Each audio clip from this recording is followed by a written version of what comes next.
Welcome, Angel. This is episode 5 of season 5. And yeah, I'm excited to continue this season, so it's going to be happening next. I also really love it when it has like the same number for the season and episode. It always gives me joy, so I'm happy to be at 505. 5 by 5, you might say. And yes, I'm excited to see where they're going to take things next. We've got a lot of kind of clarification about what's going on with Spike in the last one. And I don't know if it is necessarily a conclusion to that, with Spike choosing to like save Fred, even if it means he stays all ghosty and stuff. I don't know if that's just going to be how it is or not. But either way, we did like probably get an episode all about it, which was cool. And now we move on. I guess we move forward, see what's going to happen next. I guess a bit of more so behind the scenes stuff before we get into it. It's very hot in the UK. I'm recording this at 11 PM because I thought I'm going to wait today, because yesterday was the hottest day of the year for us, and I spent all of it at the Formula 1, so I melted and burned. You can probably see a bit there actually, a bit of, yeah, man, it was hot and I'm not very good in the heat, and it's still very hot today, but I thought, oh, I'll wait until a bit later, when the sun's gone down and everything, it might be a bit cooler. Oh my friends, I was wrong. The sun has done the equivalent of going na na na na na and like pinching my nose or something. I'm exceptionally hot and sweaty. It doesn't help being in a stuffy little room like this with a big ass of light shining on me. But I need to keep that on, otherwise the quality is going to be really bad, because this camera does not do well when it's night. So if I don't look my best, if I look a bit of a mess, if I look burnt and sweaty, it's because I am. That's how life is going for me. It's a good representation really of how my life normally goes, but now it's also showing externally as well, so that's fun. But just letting you know that, apologies if I'm a bit of a state, and especially to Patreon viewers if I just complain about how hot it is the entire episode, sorry. But either way, I'm really excited to see where they're going to go next with this season, as we're properly getting into, you know, the meat of it now, I suppose. So yeah, let's get into it. Oh my god, nicknames. Angel, how did the new and your orange suck grenade with? It didn't. If you see Fred, can you have her pencil me in for later? I gotta talk to her about Henry Fonda's big comeback. Can you pencil me in too? This is screaming lawn-centric, and I'm very excited about that. Ooh, ouch. Because you're so strong.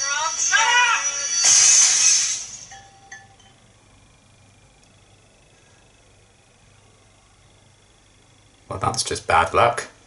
Your tender kiss. On the plus side, you could sing some really cool duets now. The door was open. Well, Doesn't mean you can come in, Missy. we had a 7:30 Angel meeting. Oh, right. I didn't think it was a date. Not everyone bottles all this stuff up like you. I don't bottle. You bottle. You do, I bottle. don't. The Wolfram and Hart Halloween bash? Ring a bell? It's a Halloween episode. I sent you a small farce with the memos on it. Oh my god. Through, then we can get back to... Okay, you're killing me. Can't you just feel up the big picture, Mr. Magoo? It's not about good and... How long has he been going through that then, ever since they got here? Capital P. Rhymes with me. Eve seems to know what's going on. Fred, these techno-mystical hybrids are a complicated affair. Well, I don't know. It seemed kind of simple to me. It's just a little handheld... It didn't work, so... If I may say. You may. I agree. Same, Wesley. They took a bunch of cows and put them in this giant wicker effigy of Krishna, doused it with sambuca, and well. Anyway, it's a hell of a good time. Not for the cows. Morale around here stinks. What? Everybody thinks you suck. Oh, come on, Bob. Well, he's a vampire. I don't want you to sit back and just let it happen, Angel. I need you to get out there and make it happen. What does that mean? Archduke Sebastus. Oh dear. I don't have superhuman strength, and I'm not a fighter. Quantum physics makes me nauseous. I barely made a passing grade in mystical studies. But I'm on your team. Oh. This is something I can do, and I promise you won't regret it. Well, we'll see. In your little swamp. Yeah, well, I'm just trying to keep the A bit, De Hoffren-esque, these guys. I do prefer the tales of your counterpart, Angelus. You had flair back then, child. Oh I dear. guess we all mellow in our old age.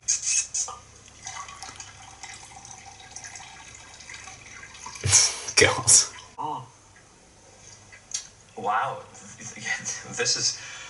You really... You taste great. I still think it's a trap, my lordship. Maybe, Arto. We'll just make sure we are properly dressed. Oh, I don't like the sound of that.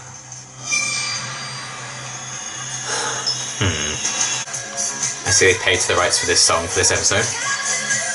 What are you supposed to be? You don't get? A human being. Look, I do human being. Oh my God. I'm proud of my honor roll student. That's quite dark. I just end up at the hors d'oeuvres table trying to look occupied. Same. We're wallflowers. No, sweetie, you're the young. I'm sure there are some perks to being a wallflower. I can't steer this ship of fools by my lonesome. I just can't do it. Ah. Let's boogie, sweetheart. Oh God, what is this? Come dance with me. You have got to be kidding. Listen, Chippy. He's already not killed like 100 guests. He doesn't have to. Party's already dead. Oh, really? Savage. Would it kill you to be a little more positive? It's Pylea. Oh, made in Pylea. Oh. My home dimension. Not made in, made from. I skinned it myself. Anybody you know? Namfar? Wow, great. For 8 years straight, I went out dressed as Raggedy Ann. Are you too drunk already? Sounds like fun, I suppose. Oh wow. We never really celebrated Halloween in England. That's so sad. Yeah, we really didn't put an effort in. I had my sleep removed. Little procedure they have here at the company. Yeah, well, I haven't slept a wink in about a month. You had Wolfram and Hart remove your sleep? Oh. It's great. God. 20 minutes, no scarring. I'll tell you, you ought to think about it. Go nicely. Is that what's going on with his reflection person? The sexual tension? With a knife you could cut it, huh? Get a room. Where?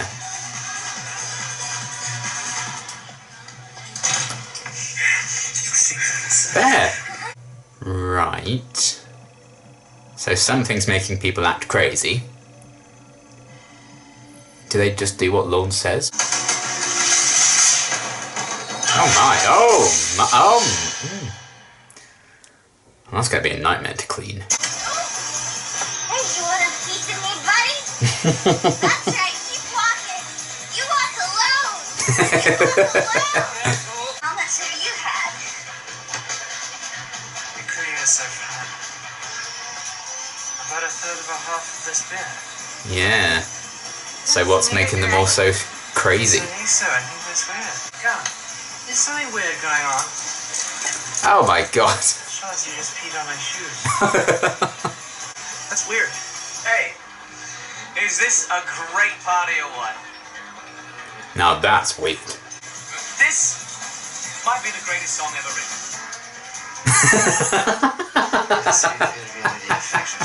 Lorne told me to think positively. Yes, this all with Lorne. Oh, what? Hey, Angel's getting some. Good on you, man. What's wrong with you? He must be under the effects of Lord. Eve, too, presumably. Presumably. Presumably. Lord's doing it something to all of us. Wait, this morning, Lorne told me to stake out my territory. Oh, yes, he did. An empath demon deprived of sleep for that long? What does that have to do with it? Something apparently. Lord, why'd you have to do that to me? Okay. Well, I had to do something, didn't I? Angel, we still got a party going on. Someone has to make sure there's ice in the drinks. Oh, right. Oh, me. I'm a people person. Gun, go on the floor, see if anyone else is under the Lorne effect. Check. And stop with it. Do my best. And Eve, you stay here with me, you'll have more sex. I'm on. Okay. Brilliant plan. Right. Well, I always thought we'd be better friends. And there we are. Oh, we should be. What do you think of Knox? Uh-oh. Oh, Wesley. It's never him, is it? Mood. Fantastic entrance. The raw nerve to lay a hand on one of mine. Oh. has the ability to read people's destinies. But now I think he's writing them. That's a cool idea. I like that.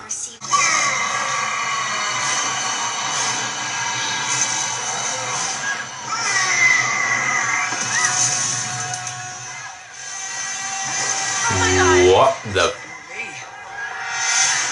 It's Uberlorn. What is going on? Absolute unit.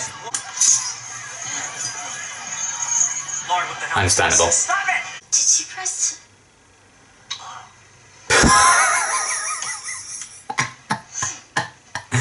Yeah. I've done that before. I do it crossing the road as well. Come on, come on. Oh. Oh. Oh my God! They shot Looney Tunes. Well, Looney Tunes. Whew. Ah, it's like he's been Thanos. Hush, little Lorny, don't say a word. Same. Kinda wished you were here. Well, the night is still young. Well, I mean, no, it's over, actually, but... I don't know how to feel. I don't trust him. do you want to get a... It's not like this is the first time I've had sex under a mystical influence. I went to UC Santa Cruz. Oh.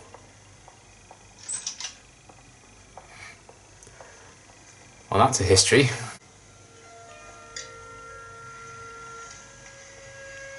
Oh, Wesley. this place is trying to change us, Gunn. We can't ever forget that. Pretty damn good party, though. I'll see you tomorrow. Well, Not for everyone. You pissed in the big man's chair? That's fantastic. Spike, can you please turn off that warm fuzzy? What, the one thing?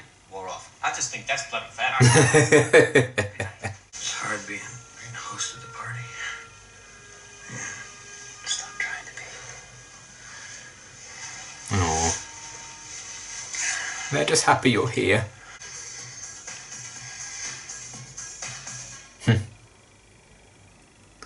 Right, then we had this whole party on the outside and ended with it inside his head again.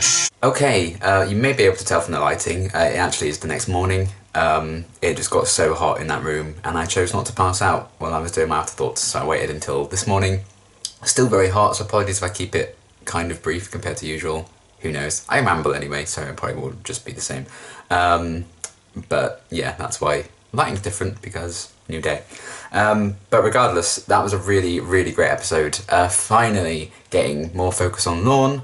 When was the last like Lorne-centric one? It must have been like early season 4, right? It's been ages. And it's bizarre to me that they don't do like Lorne-centric storylines more often. You know, not maybe necessarily just like episodes themselves just about him, but longer arcs for him. They don't ever really seem to give him that. And this season he had been in the background basically, so it was cool to see a whole episode dedicated to him and his struggles, and really kind of showcase the fact that he actually has a really difficult job, it would seem, with everyone, you know, to kind of be thrown into this company and, you know, they have to like manage it or run the science division, you know, research divisions, all of that. Lorne has it bloody difficult, I think, with you know, PR and entertainment, all of that, trying to appear good to people when you're Wolfram and Hart, and appear good to people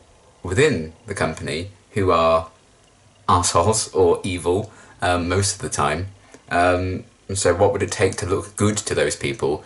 You might be doing things that you're not necessarily proud of or agree with, and that's going to be like a personal struggle as well. And you could see very clearly how that was getting on top of Lorne, this whole new job of his, and the fact that he took his sleep away so he didn't, you know, so he could work even more.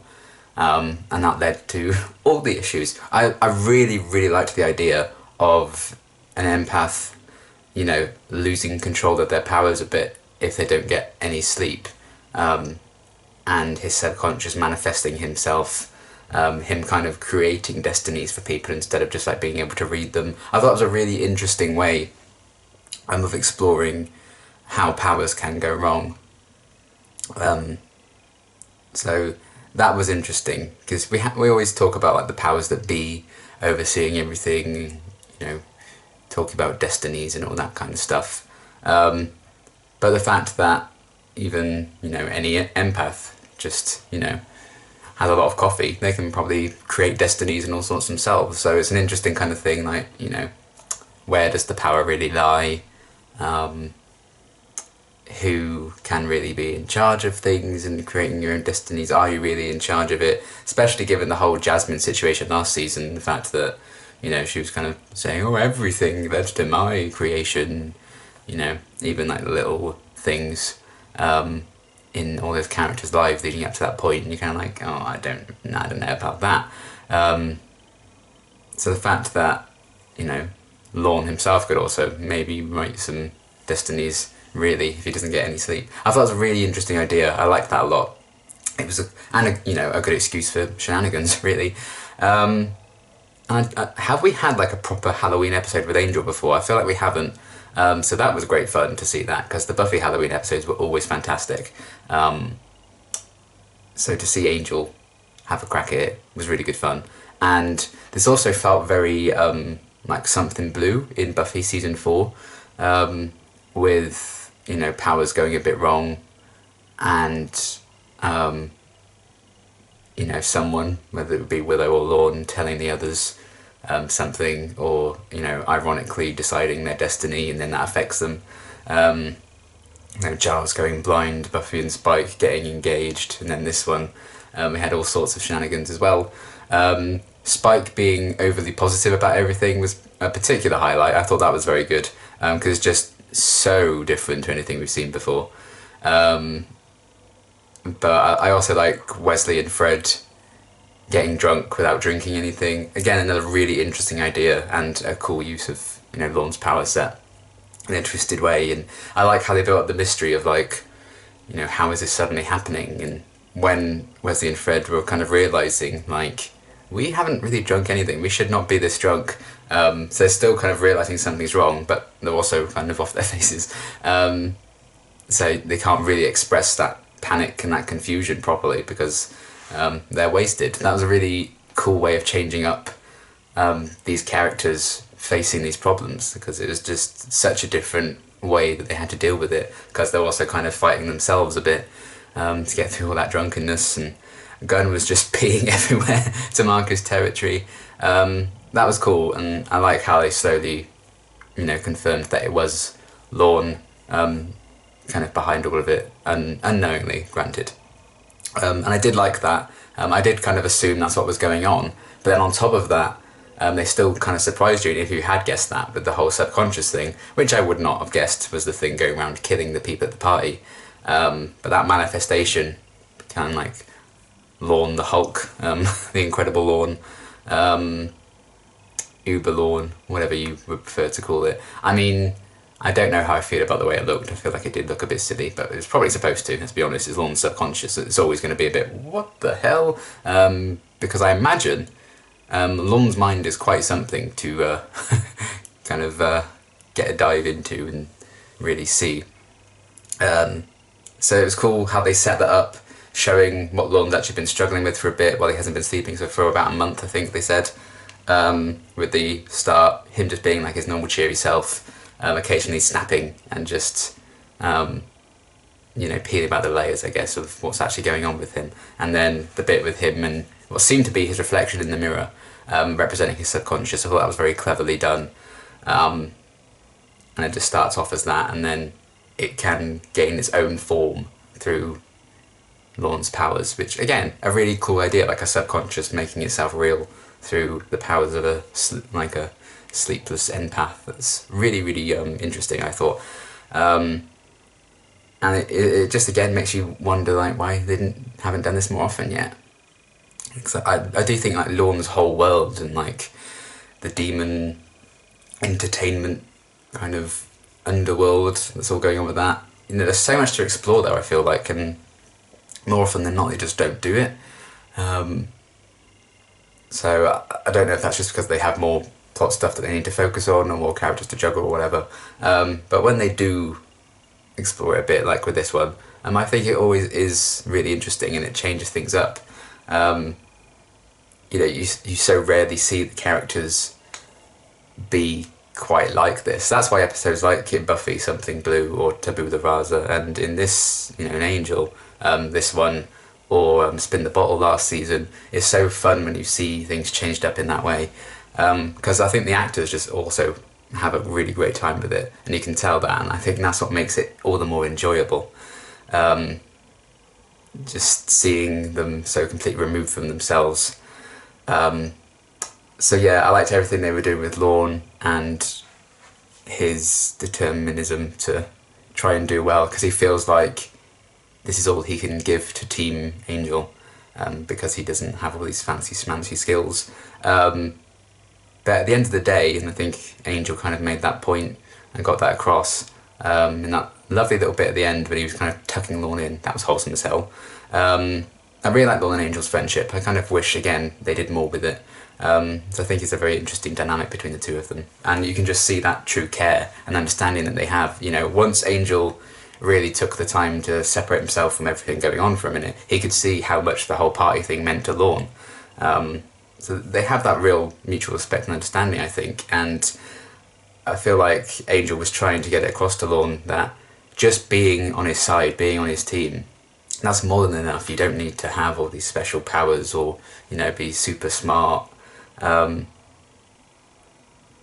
think Angel has learned that, particularly I think with season 2 and stuff, when he went a bit rogue, to fight the fight that he wants to fight, that's saying fight a lot of times, he needs people on his side. He needs people to fight the same cause as him.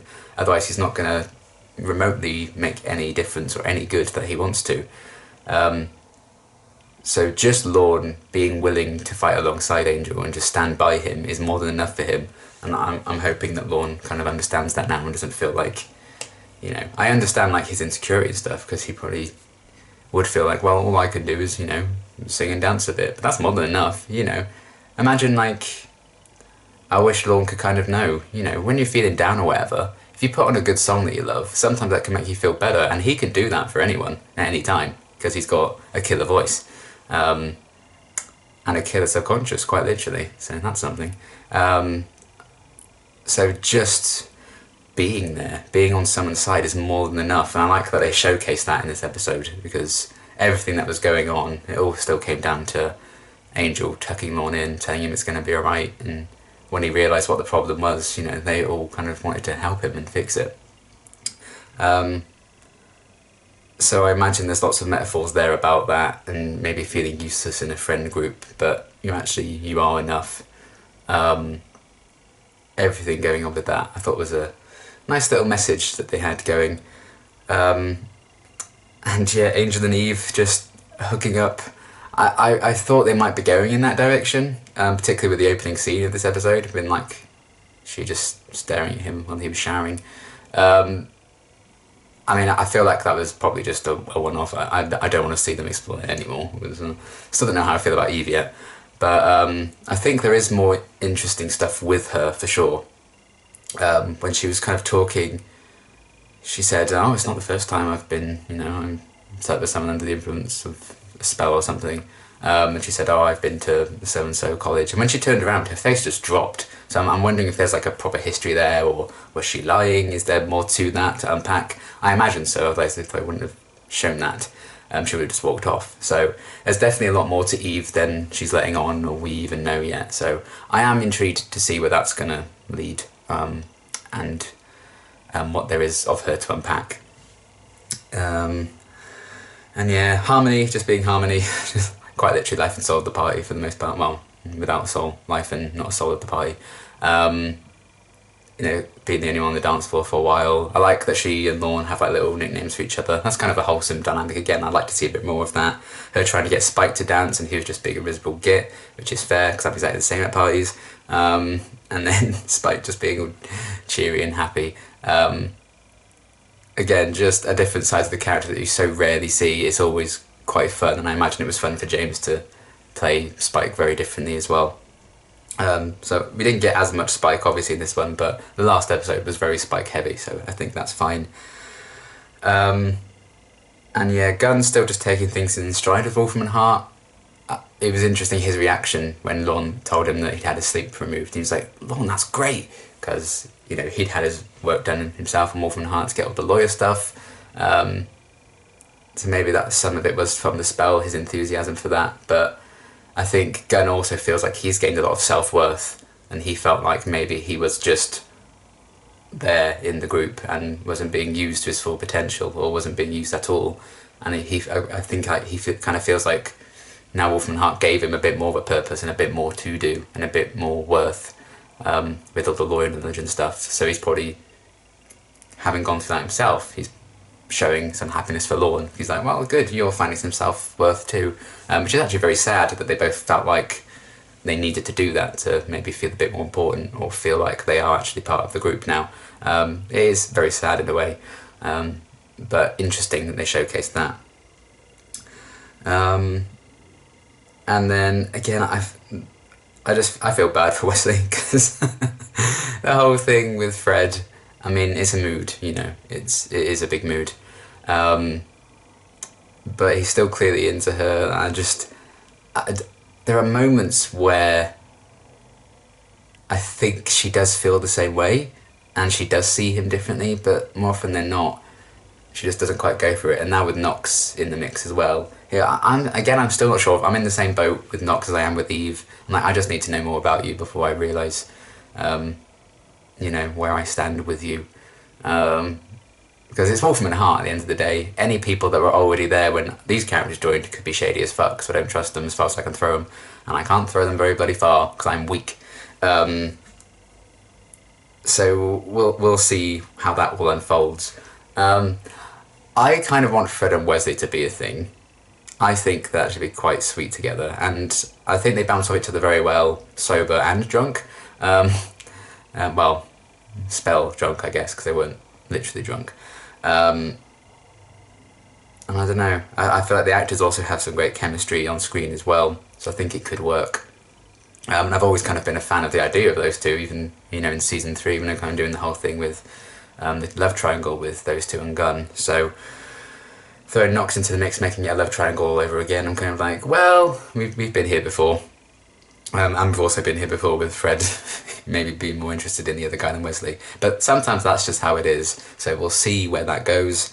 But the fact that they are still kind of having Wesley very much be into Fred in that way, I feel like they must be doing something with that at some point. And I do feel like maybe deep down, granted, I feel like Fred does like Wesley that way too, because they have had some moments.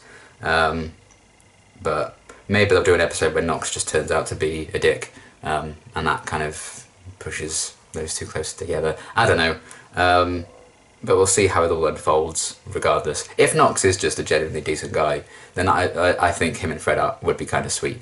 But I'm also kind of on Team Wesley for this, you know. I'd rather be on Team Liam, but considering these are fictional characters, I think I'm going to have to be Team Wesley. So yeah, it was cool that they're still focusing on that a bit, and I think even after all this time, the fact that Wesley is still into Fred is actually quite wholesome. So we'll see how that all unfolds, but it did feel like an appropriate time to address that at this point in the season, I guess, because the big kind of episode about Wesley's feelings for Fred was waiting in the wings, really, when that properly kicked off, and that was very like people being influenced by spirits and ghosts and all that, wasn't it? So again, the fact that again they're being influenced and stuff by otherworldly, mystical, spiritual, ghostly things, and is another big episode in showcasing Wesley's feelings for Fred. It, I guess, thematically, in terms of that story for Wesley, it made sense to explore it again here. So yeah, we'll I guess see where it goes, but well, it is what it is. And I also just like the whole episode as a whole for showcasing like the culture, I guess, of Wolfram and Hart, like just seeing it on the inside, seeing how people respond to like Halloween parties, and the fact that ultimately it did put the new bosses maybe in a good favour, just because there's so much bloodshed and stuff going wrong. Again, just a very twisted insight into how the employees are, and you know, if there's no sacrifices at a party, it's rubbish, which is interesting. And again, like I was talking about earlier, like the kind of demon entertainment underworld kind of thing we had Sebastus, I think was his name, the guy they really wanted to come to the party, which again in turn allowed for some nice comedy with Angel trying to like be nice and invite him and pretend to be happy that he's there for Lorne's sake. Again, just showing that Angel really cares about Lorne. I like them showing that there's like this guy that you always want to be at parties. And I thought, the designs of them felt very like De Hoffrin-esque, which I quite like, because De Hoffrin's kind of cool in a way. Bit of a dick, but still cool. The like slave guy, I'm glad he got away in the end, it seems, and that's nice. That was kind of dark, but also the visual of him like having like a cork in there, so we just pop it out and there's blood just drains so they can drink it. Oh, I mean, that's a really disturbing visual, but also really quite cool. So I don't know what that says about me. But yeah, I liked that inclusion and just again making the like Lorne's world and his connections just feel all that bigger. It's all very well and good, which they've done multiple times this season already. Just have Lorne on the phone to someone talking about all this crazy stuff that's going on. I'm kind of like, well, maybe we could see that. That sounds more interesting.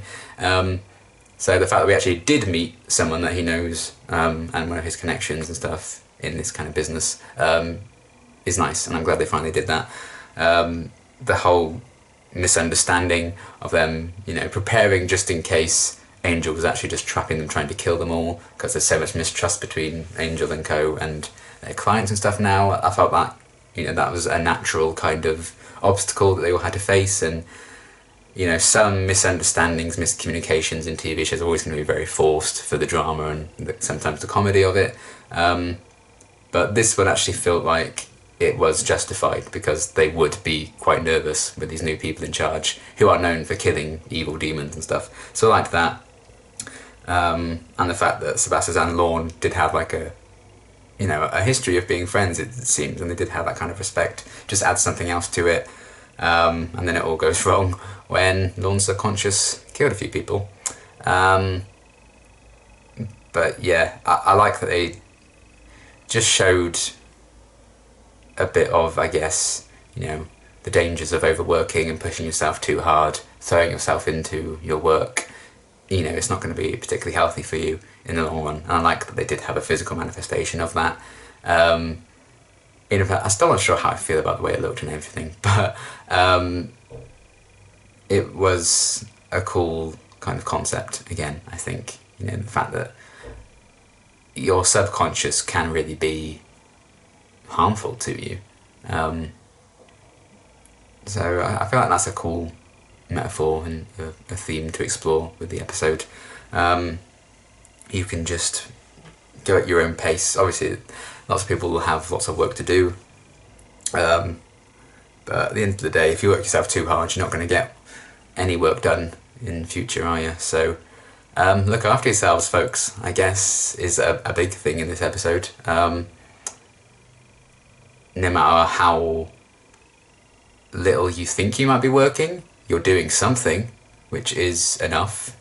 And even if you feel like you're not contributing to a group, or if you feel like you're not, making these big career leaps or contributing to society or something in the way all your friends are, you're still there, and there's always going to be someone that's really happy that you're there.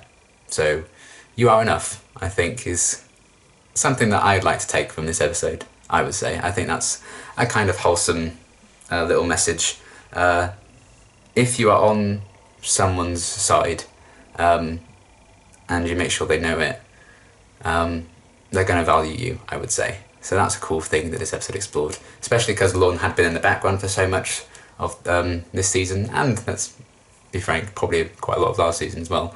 The fact that they kind of had a whole episode being like, maybe you're not, the focus all the time, maybe you're not the scientist or researchers or anything like that.